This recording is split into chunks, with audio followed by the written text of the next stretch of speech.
Hello guys, current affairs funda में आप सभी का स्वागत है। मैं हूं आपके साथ अभिषेक शर्मा। और आज के इस वीडियो सेशन में हम 18 दिसंबर तक के सभी इंपॉर्टेंट करंट अफेयर्स कवर करने वाले हैं। हमेशा की तरह आप इस वीडियो को अंत तक जरूर देखिएगा। आज भी आपको काफ़ी कुछ जानने के लिए मिलेगा।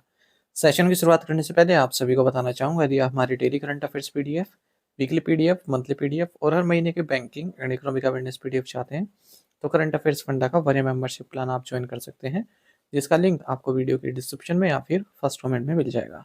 आपको बता दें, इस 1 ईयर मेंबरशिप प्लान के तहत जितना भी हमारा पीडीएफ कंटेंट है वो हम आपको 1 साल तक के लिए प्रोवाइड कराते हैं, जिसे आप डाउनलोड कर सकते हैं, प्रिंट आउट भी निकलवा सकते हैं। इसके लिए चाहे तो आप करंट अफेयर्स फंडा ऐप को यूज़ कर सकते हैं या फिर अपने लैपटॉप या सिस्टम की मदद से वेब लॉगिन भी कर सकते हैं।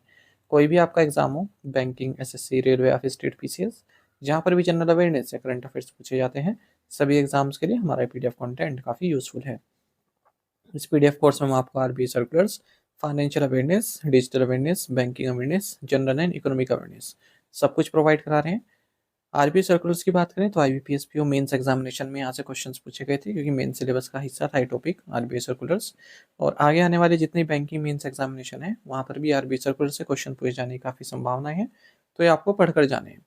आरबीआई सर्कुलर्स आप आरबीआई की वेबसाइट से पढ़ सकते हैं, वहाँ पर अवेलेबल रहते हैं, पर काफ़ी लेंदी होते हैं, फाइनेंशियल और इकोनॉमिक टर्म्स काफ़ी यूज़ होती हैं, तो समझने में आपको समय लग सकता है, टाइम कंज्यूमिंग प्रोसेस है ये। यही काम आपका करंट अफेयर्स फंडा ने काफ़ी आसान बनाया है। हमने जितने भी आरबीआई सर्कुलर्स हैं पिछले 5-6 महीनों के, उन्हें काफ़ी इजी लैंग्वेज में पीडीएफ फॉर्मेट में रेडी किया है, ताकि आपको समझने में आसानी हो। हर आरबीआई सर्कुलर के साथ आपको एमसीक्यूज मिल जाएंगे प्रैक्टिस करने के लिए। जितना भी रिलेवेंट फैक्ट्स एंड डेटा है सब इंक्लूड किया गया है, और इरेलीवेंट डेटा को हटा दिया गया है जो एग्जाम पॉइंट ऑफ व्यू से महत्वपूर्ण नहीं है। कंप्लीट बैंकिंग अवेयरनेस में पढ़ाई गई है, न केवल आपके बैंकिंग मेंस एग्जाम के लिए, बल्कि अगर आप बैंकिंग इंटरव्यूज में अपियर होते हैं, जैसे SBI PO, IBPS PO, RRB PO, even RBI grade B, इन इंटरव्यूज में जो बैंकिंग नॉलेज आपसे पूछी जाती है उसे भी आप आंसर कर पाएंगे इस कोर्स को पढ़कर। कंप्लीट इंडियन इकोनॉमी पढ़ाई गई है, ताकि SSC, railway, state PCS exam में आप इंडियन इकोनॉमी सेक्शन में काफ़ी अच्छा परफॉर्म कर पाएँ। और इंश्योरेंस सेक्टर संबंधी डेडिकेटेड चैप्टर इसमें दिया गया है। इंश्योरेंस के बेसिक्स आपके वहाँ से क्लियर हो जाएंगे। इंश्योरेंस की क्या हिस्ट्री रही है ड्यूरिंग द ईयर्स, कैसे इंश्योरेंस भारत में इवॉल्व हुआ, पहली इंश्योरेंस कंपनी कौन सी थी, और नेशनलाइजेशन कब हुआ इंश्योरेंस, जैसे लाइफ इंश्योरेंस का, जनरल इंश्योरेंस का, और प्राइवेट सेक्टर को कब अलाउ किया गया भारत में इंश्योरेंस सेक्टर में, एफडीआई लिमिट कितनी है इंश्योरेंस सेक्टर में, जीडीपी में इंश्योरेंस सेक्टर का कितना योगदान है, आईआरडीआई संबंधित कंप्लीट जानकारी है, ये सब आपको इसी कोर्स में मिलेगा। ए टू जेड हर सब कुछ आपको एक एक पीडीएफ कोर्स में प्रोवाइड कराया जा रहा है, वो भी 1 साल की वैलिडिटी के साथ। यानी कि पूरे साल भर जितने भी आप एग्जाम देंगे जहाँ पर भी जनरल अवेयरनेस या करंट अफेयर्स पूछे जाते हैं, केवल एक ही कोर्स आपका इनफ रहने वाला है, यही करंट अफेयर्स फंडा ऐप का। मिलेगा कहाँ पर? करंट अफेयर्स फंडा ऐप पर।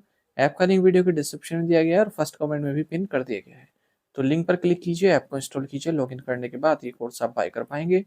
फिर भी कोई डाउट आपका रहता है तो हमारा कस्टमर केयर नंबर है 8448169188, इस पर आप कॉल कीजिए या फिर व्हाट्सएप करके भी जानकारी प्राप्त कर सकते हैं।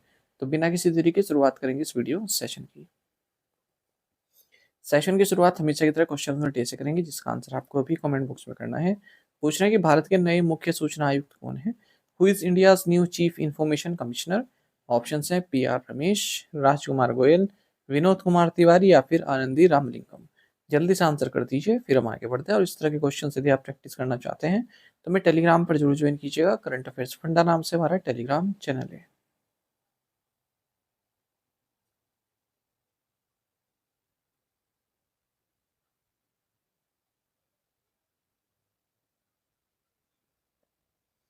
What is the name of Ethiopia's highest civilian honor awarded to Prime Minister Narendra Modi? प्रधानमंत्री नरेंद्र मोदी को इथियोपिया के किस सर्वोच्च नागरिक सम्मान से सम्मानित किया गया है? ऑप्शंस आपके सामने हैं। सही आंसर ऑप्शन डी है, great honour Nishan of Ethiopia.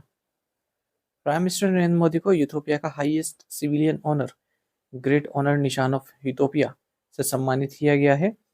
पहली बायलेटरल विजिट थी ये पीएम मोदी की इथियोपिया में, और first global head of state हैं जिन्हें अवार्ड दिया गया है।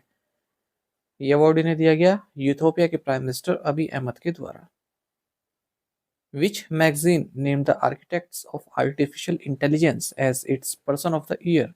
किस पत्रिका ने कृत्रिम बुद्धिमत्ता के जनक को अपना पर्सन ऑफ द ईयर नामित किया है? ऑप्शंस आपके सामने हैं। सही आंसर ऑप्शन ए है, टाइम। तो टाइम मैगजीन का जो person of the year for 2025 है, कोई सिंगल पर्सन नहीं है, बल्कि जो आर्किटेक्ट्स हैं आर्टिफिशियल इंटेलिजेंस की, जिन्होंने आर्टिफिशियल इंटेलिजेंस के क्षेत्र में काफ़ी अच्छा काम किया है, तो उन सभी को टाइम मैगजीन का person of the year for 2025 declare किया गया है। पिछले साल 2024 में डोनाल्ड ट्रंप को पर्सन ऑफ द ईयर नामित किया गया था। इससे पहले 2016 में भी डोनाल्ड ट्रंप को किया गया था। और इस बार जो एनवीडिया के बॉस हैं जेनसेन हुआंग, मेटा के हेड हैं मार्क जुकरबर्ग, एक्स ओनर हैं एलन मस्क, ठीक है, और एआई गॉड मदर फीफी लाई, इन सभी की फोटो जो टाइम मैगजीन का कवर है उस पे लाई गई है। आप देख सकते हैं राइट साइड में। Which Indian city has been declared a UNESCO creative city of gastronomy? Bharat के किस शहर को यूनेस्को द्वारा गैस्ट्रोनॉमी का क्रिएटिव सिटी घोषित किया गया है? राइट आंसर ऑप्शन डी है लखनऊ। तो पहले भी डिक्लेयर किया था, हमने पहले भी पढ़ा था जब इसको डिक्लेयर किया था, पर अब ऑफिशियली इसको जो है डिक्लेयर किया गया है। तो लखनऊ को ऑफिशियली डिक्लेयर कर दिया गया है UNESCO creative city of gastronomy. कब? हाल ही में 43rd सेशन हुआ है यूनेस्को जनरल कॉन्फ्रेंस का समरकंद उज्बेकिस्तान में, उस दौरान। तो लखनऊ अपने अवधी कुजन के लिए जाना जाता है, जैसे कबाब्स, बिरयानी, कोरमा, शीरमल। लखनऊ दूसरी इंडियन सिटी है हैदराबाद के बाद जिसे ये UNESCO creative city of gastronomy का टैग दिया गया है। यूनेस्को क्रिएटिव सिटीज नेटवर्क को यूनेस्को द्वारा 2004 में स्टैब्लिश किया गया था और भारत में 9 सिटीज हैं इंक्लूडिंग लखनऊ जिन्हें यूनेस्को क्रिएटिव सिटीज नेटवर्क का टैग दिया गया है। When is the international migrants day observe every year? अंतर्राष्ट्रीय प्रवासी दिवस प्रतिवर्ष कब मनाया जाता है? राइट आंसर ऑप्शन सी है दिसंबर 18। तो इंटरनेशनल माइग्रेंट्स डे ये दिसंबर 18 को मनाया जाता है हर साल, क्योंकि 18 दिसंबर 1990 को यूनाइटेड नेशन जनरल असेंबली ने एक रेजोल्यूशन अडॉप्ट किया था किससे संबंधित? International convention on the protection of the rights of all migrant workers and members of their families. 2025 में इंटरनेशनल माइग्रेंट्स डे का थीम है migrate story cultures and development. University was the third Purvodaya perspectives international conference held. तीसरा Purvodaya perspectives अंतर्राष्ट्रीय सम्मेलन किस शहर में आयोजित किया गया है? राइट आंसर ऑप्शन सी है भुवनेश्वर। तो पूर्वोदय पर्सपेक्टिव्स इंटरनेशनल कॉन्फ्रेंस का जो थर्ड एडिशन है मिनिस्ट्री ऑफ एक्सटर्नल अफेयर्स द्वारा भुवनेश्वर उड़ीसा में आयोजित किया गया है द एनर्जी फोरम के साथ मिलकर। इस थर्ड एडिशन का थीम रहा connecting India's eastern borders and south east Asia through economic corridors. International conference on 50 years of BWC strengthening bio security for the global south, इसे भी मिनिस्ट्री ऑफ एक्सटर्नल अफेयर्स द्वारा organise किया गया है new Delhi में, क्योंकि 50th anniversary है biological weapons convention की। Doctor Mohammad Fathali presented his credentials to the president of India Droupadi Murmu as the ambassador of which country? Doctor Mohammad Fathali ने किस देश के राजदूत के रूप में भारत के राष्ट्रपति द्रौपदी मुर्मू को अपना परिचय पत्र प्रस्तुत किया है? ऑप्शंस आपके सामने हैं, सही आंसर ऑप्शन बी है ईरान। तो president of India Droupadi Murmu इन्होंने 3 कंट्रीज के जो एनवॉयज हैं ईरान, ब्रूनेई दारुसलाम और माइक्रोनेशिया, इनके क्रेडेंशियल या परिचय पत्र एक्सेप्ट किए हैं राष्ट्रपति भवन में, यानी कि भारत में इनको अपॉइंट किया गया है। पहले हैं डॉक्टर मोहम्मद फताली, एम्बेसडर हैं इस्लामिक रिपब्लिक ऑफ ईरान के भारत में। सिटी अर्नी फरीजा हाजी मोहम्मद जैनी ये हाई कमिश्नर हैं ब्रूनेई दारुसलाम की। Mister John Frits ambassador federal state of Micronesia के। Which Bollywood star receive the Golden Globes horizon award? किस Bollywood star को Golden Globes horizon award मिला है? ऑप्शंस आपके सामने हैं, सही आंसर ऑप्शन ए है आलिया भट्ट। तो बॉलीवुड स्टार आलिया भट्ट इन्हें गोल्डन ग्लोब्स हॉराइजन अवार्ड से सम्मानित किया गया है रेड सी इंटरनेशनल फिल्म फेस्टिवल के 5th एडिशन के दौरान, जो कि जिद्दा सऊदी अरब में हुआ है। विच institution launch India first incubator linked deep tech venture capital fund? किस संस्थान ने भारत का पहला incubator linked deep tech venture capital fund launch किया है? ऑप्शंस आपके सामने हैं, सही आंसर ऑप्शन सी है आईआईटी बॉम्बे। आईआईटी बॉम्बे का एक इंक्यूबेटर है सोसाइटी फॉर इनोवेशन एंटरप्रेन्योरशिप, सीने जिसे बोलते हैं, या फिर आप कह सकते हैं आईआईटी बॉम्बे का एक स्टार्टअप है। तो इसने इंडिया का first incubator linked deep tech venture capital fund launch किया है। इसका नाम है Y point venture capital fund. Total corpus इसका 250 करोड़ रुपए का है और वो जो भी भारत में डीप टेक स्टार्टअप्स हैं उन्हें सपोर्ट करने से ये संबंधित है। The initiative will focus on high-impact areas such as AI, advanced computing, manufacturing materials, space and defense technology, nuclear technology, climate tech and health care. Which organization successfully organized Vigyanika science literature festival 2025? किस संगठन ने विज्ञानिका विज्ञान साहित्य महोत्सव 2025 का आयोजन किया है? ऑप्शंस आपके सामने है। सही आंसर ऑप्शन डी है, national institute of science communication and policy research. तो CSIR, national institute of science communication and policy research, New Delhi, इन्होंने Vigyan Bharati, Indian institute of tropical meteorology Pune, Punjab university Chandigarh के साथ मिलकर विज्ञानिका साइंस लिटरेचर फेस्टिवल 2025 को ऑर्गेनाइज किया है, इंडिया इंटरनेशनल साइंस फेस्टिवल 2025 के हिस्से के रूप में ही। और इसका थीम रहा from folklore to future and Indian literary exploration. अच्छा, जो ये इंडिया इंटरनेशनल साइंस फेस्टिवल है, इसका 11th एडिशन इस बार पंचकुला हरियाणा में हुआ है। थीम रहा विज्ञान से समृद्धि फॉर आत्मनिर्भर Bharat. Which bank has been recognized as Best Bank in India at the Bank of the Year Awards 2025 Asia Pacific? Bank of the year award 2025 Asia Pacific में किस बैंक को भारत का सर्वश्रेष्ठ बैंक के रूप में मान्यता मिली है? राइट आंसर ऑप्शन सी है, bank of Baroda. Bank of Baroda best bank है भारत में, ऐसा banker of the year awards 2025 Asia Pacific जो इसे मिला है उसके द्वारा बताया गया, द बैंकर मैगजीन द्वारा दिया गया, जो कि फाइनेंशियल टाइम्स का एक पब्लिकेशन है। MD and CEO Bank of Baroda doctor देवदत्त चंद है। अच्छा, एक और करंट अफेयर देखेंगे। बैंक ऑफ बड़ौदा ने एक नया एडवर्टाइजिंग कैंपेन लॉन्च किया है जिसमें सचिन तेंदुलकर इसके ब्रांड एम्बेसडर हैं। ठीक है, रिटेल प्रोडक्ट्स के बारे में इसमें इनको रिटेल बैंकिंग प्रोडक्ट्स को प्रमोट किया जा रहा है, जैसे home loans, car loans, MSME loans, BOBDG उद्यम पर मिल जाएंगे सब। Which bank has been named Global Bank of the Year 2025 by The Banker? The Banker पत्रिका द्वारा किस बैंक को वर्ष 2025 का global bank of the year नामित किया गया है? राइट आंसर ऑप्शन ए है, DBS।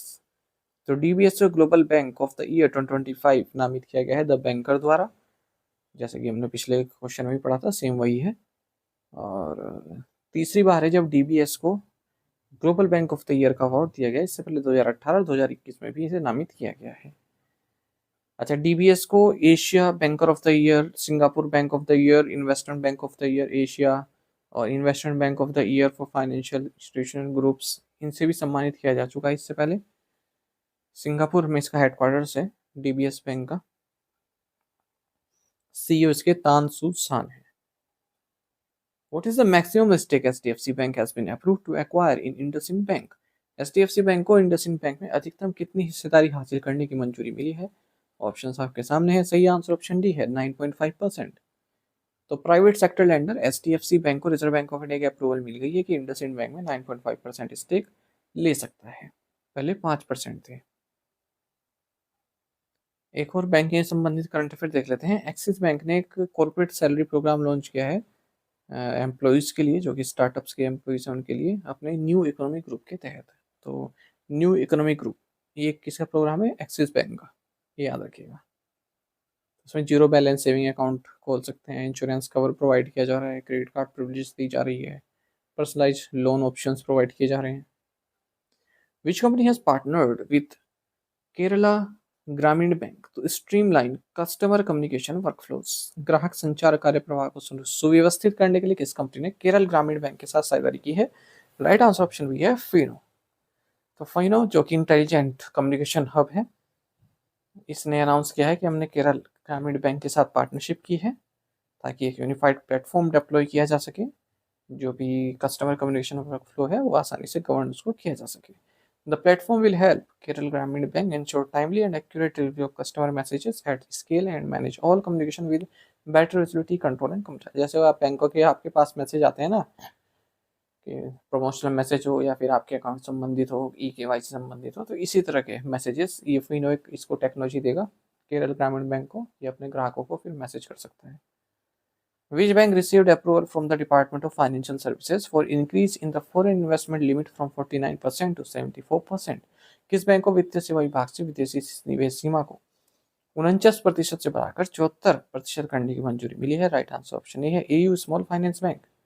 तो AU स्मॉल फाइनेंस बैंक को department of financial services, ministry of finance से अप्रूवल मिल गया है कि फॉरेन इन्वेस्टमेंट लिमिट बढ़ाई जा सकती है बैंक में। 49% 1% है और बढ़ाकर 74% की जा सकती है।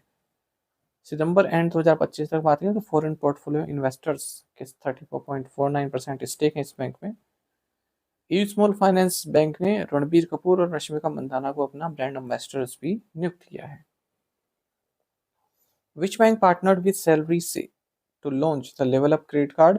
किस बैंक ने सैलरी से के साथ साझेदारी करके level up credit card launch किया है? राइट आंसर ऑप्शन बी है सिटी यूनियन बैंक।